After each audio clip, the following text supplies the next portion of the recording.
Welcome back everyone to KWS Patterns. Today we are going to discuss a variety of skirts, and once you have a skirt pattern you can make up to at least 11 types of skirt that I'm going to discuss with you today, how you can use one basic skirt pattern to make.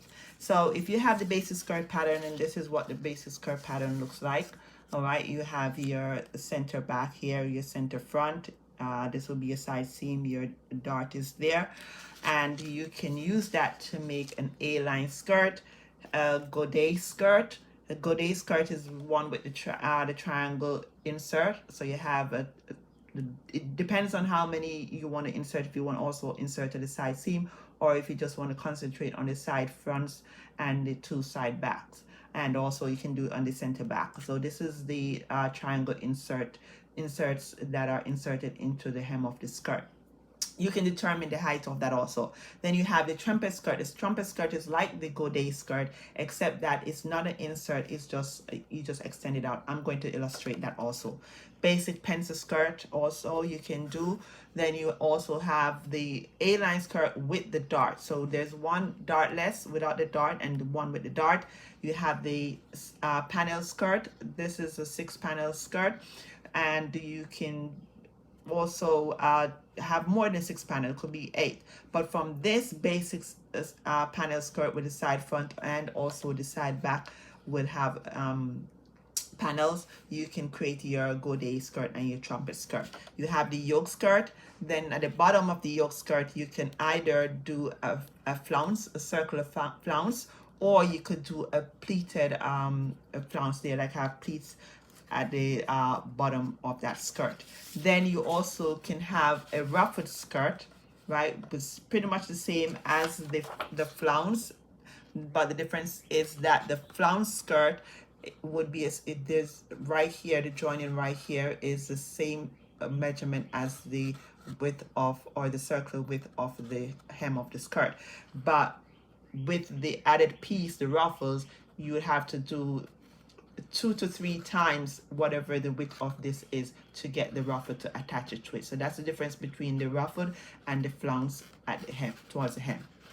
The pleated, obviously you decide how wide you want to do the pleat. You can have a knife pleat, or you could have a box pleat going on. And you have the peplum skirt. The peplum skirt is really deriving from a regular basic skirt, and this attached piece is a circular piece that is made and attached to the waist. Okay, then you have a regular wrap skirt. Could be, you can get creative with your wrap skirt. You could have it with the dart here, just a one dart there. You could have it where it has a button instead of a tie, a loop to tie. You can have that, or you can even do it in a slant version. So you can be very creative. So these are like literally 11 different basics types of skirt that you can make from one skirt pattern. There's also the tulip skirt, the cowl skirt, peg, box pleated skirt, knife pleated skirt, other types of skirt, prairie skirt, but I will do another separate video on that. So let's get started with your basic skirt pattern, how to make that. So for illustration purposes here, what I've done, I have I show where I have here the front and the back of the skirt, right? It's already draped out, and this is what the A-line skirt look like. You would close the dart here and open it like this. All right, and if you have 2 darts, like if 2 darted skirt, basic skirt, you can open close both of the darts and open both, and then add an extra to the side. I always say add an extra, but go up half an inch, and then curve when you're doing so. So I'm also going to illustrate how I'll go about doing that if I have my pattern. So what you have to do here, I'm going to focus on just the front right now. So with the front, right, I always like to start out with a line. You can use these lines that you have on here, but that is fine. All right, so have your line for your center front right there, and I am going to now trace 2 my dart. All right, trace to my dart right there. I'm going to also trace right here to where this line is. See this line coming down from my dart. I am going to close my dart by pivoting. So I put my pointer there, and if your dart is not cut out like mine, that is fine. And then remember, I stopped here, so I'm going to start here, continue tracing. Okay, that is for my hip line, and bam, to there. So remember, you already have your seam allowance on this. So what you have to do, you'll notice here, this is where the opening would be, yes, the extra space for your pleated skirt. And this, as I said, is one that is doesn't have a dart. You're closing the dart. Then you would go out some more. I would say go at a half an inch or more. You could go at an inch. It depends on how far you want to go out on the side, and you can draw a line, but make sure you connect to a little bit past above the waistline there. What I'll suggest that you do here, you go up on your when you're doing your paper, and this is not the exact skirt pattern, so this is, I just graded this, not graded this down, but I scaled this down. All right, so you go up and half an inch, and when you go up the half an inch, then you'd use your hip curve, and you would curve this back to nothing, somewhere around here. Okay, and you would also do the same thing for this, or you can use your French curve and you curve this out to nothing right there. All right, and that's your, so this would be your center front. Okay, so that is for the A-line skirt. Now I told you about the basic panel skirt. So once you have a basic panel skirt, what you're going to do, right, I can just trace here for now, because I'm just doing this for taping reasons. All right, so basic panel skirt, you trace out everything, the entire skirt pattern. Okay, make sure you have that mark right here, and you have your dart there. Okay, so what you're going to do now, because you have this mark right here, you're simply going to have the mark here. All right, then what you'll do, you'll put a piece of paper over this, right, trace everything out right along here, right, and that would be your side front panel. So, and this, sorry, this would be your center front. This is your center front. So whatever you're doing, you just trace it out, and I'm going to show you what it will look like because you have everything now. So this is what it would look like. Okay, actually let's take this out and show you better. Okay, so this is what your center front, your side panel. You added this the seam allowance on here, which is from this, because you're going to cut this and place a paper over that and trace it out. Okay, so these are your side panels. Now I can get into the goday with this straight ahead.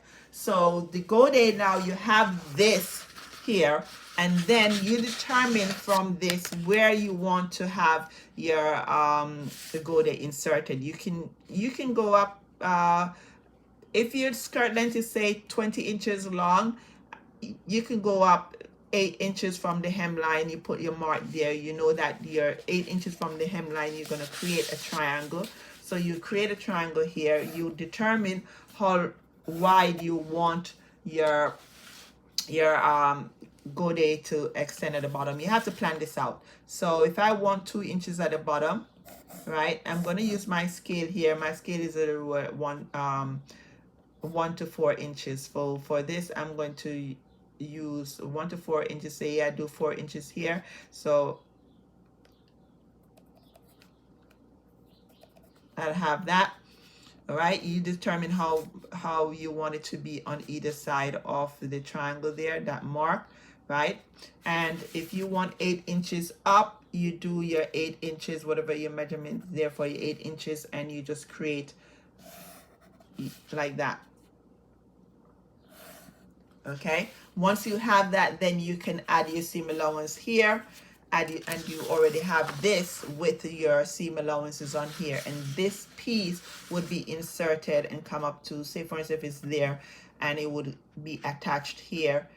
This side would attach here, this side would attach here. So you have one piece for here, another piece for the other side, so that's two pieces for the front. If you want to add it to the side seam, you need another piece there, so that's four pieces total. And then for the back, you can have another two there, that's six pieces total. And you can be funky and add it to the center back also, so that's 7 pieces. But if you don't want any at the direct center back, just leave it as 6 pieces of the triangle you would be inserting there.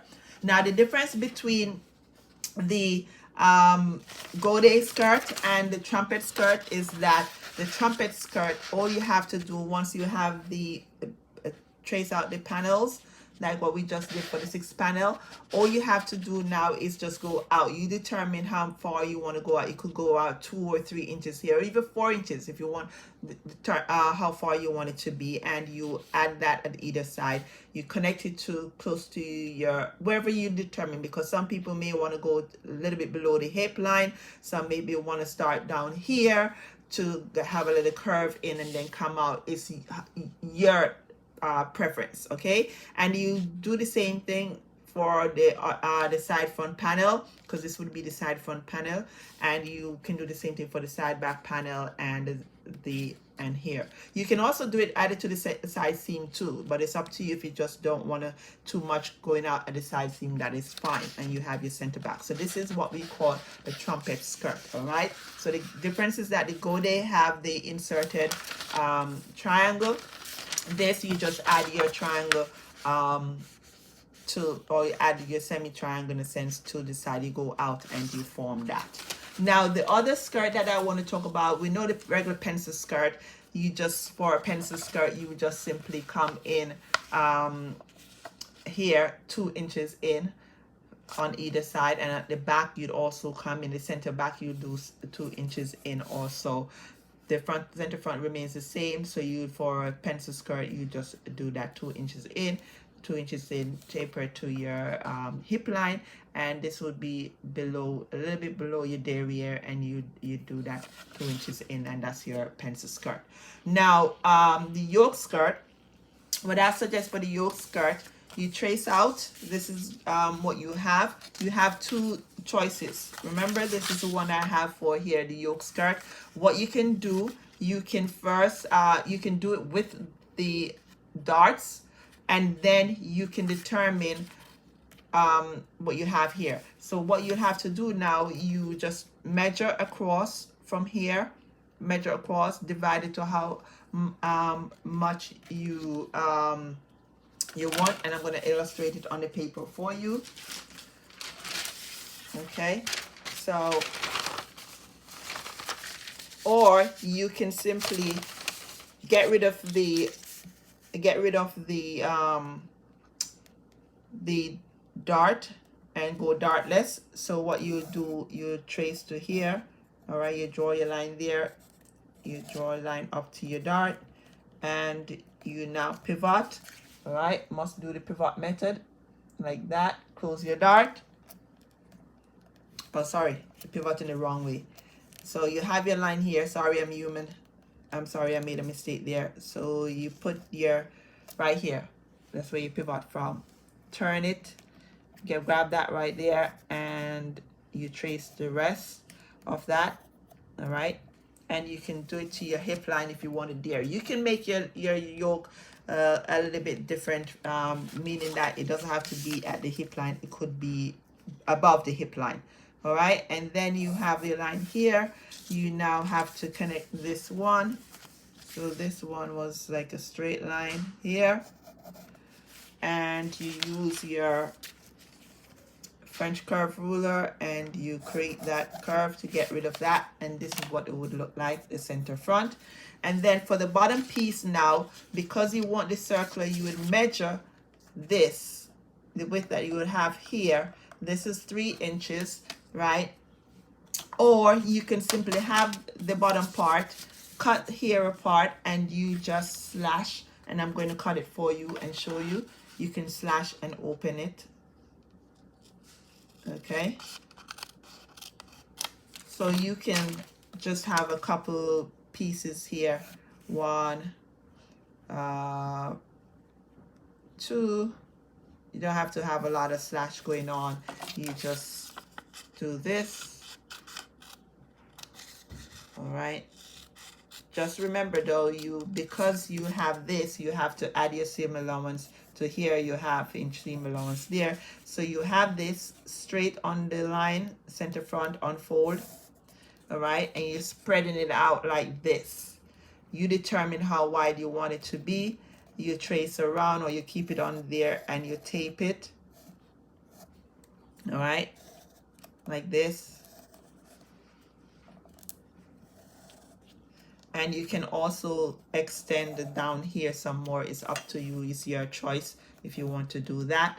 So you basically, you have that. You use your tools and you curve it, right? And you can also extend this, and you add your seam allowance to this part, to the flounce. Okay, now, so this is actually the yoke part, this part. But if you want to get the flounce, which is coming down towards the hip line here, all you have to do is, instead of using this line here, you can use this line, spread it the same way, cut here, slash, and spread just the same way, just like what I just did. And you can do a pleated skirt there. You have to determine how wide you want the pleat to be. If it's 1 inch, you want the pleat depth to be, so that's literally 2 inches you're putting in. You're going to take this measurement here and you're going to divide it by multiply by 3 to get the amount for your pleated part, and you pleat accordingly. Now, the other skirt that I wanted to discuss with you now is the ruffle skirt. It's just the same, taking the basic skirt and going down. You can go further down, have a line here. It depends on how wide you want your ruffles to be, and you can, whatever measurement you hear, you can times it by 3 for a good nice fullness of ruffles, or you can do times it by 2 to get an average ruffle. Depends on the material also. And for the peplum, you just, as I said, you just do a circular piece for here. You can use this. You can use the yoke for the peplum. You can slash it, even though you close the dart here. You can do couple lines and then slash and spread it to get your peplum. The wrap skirt is simply a basic skirt. All you have to do when you just don't, this part, you need 2 pieces, so you have the center front line that is here, and all you have to do with the center front, you make sure you fold it, but you only need up to the side front or wherever you want to put that. That's your determination. Okay, so that's it for 10 basic skirts that you can get from one simple skirt pattern. Okay, one simple skirt pattern you can use to make 11 basic skirts that I just illustrated to you. So go ahead and create some fabulous skirts and have fun. I will do other videos on actually doing each one of these to come. See you soon. Bye.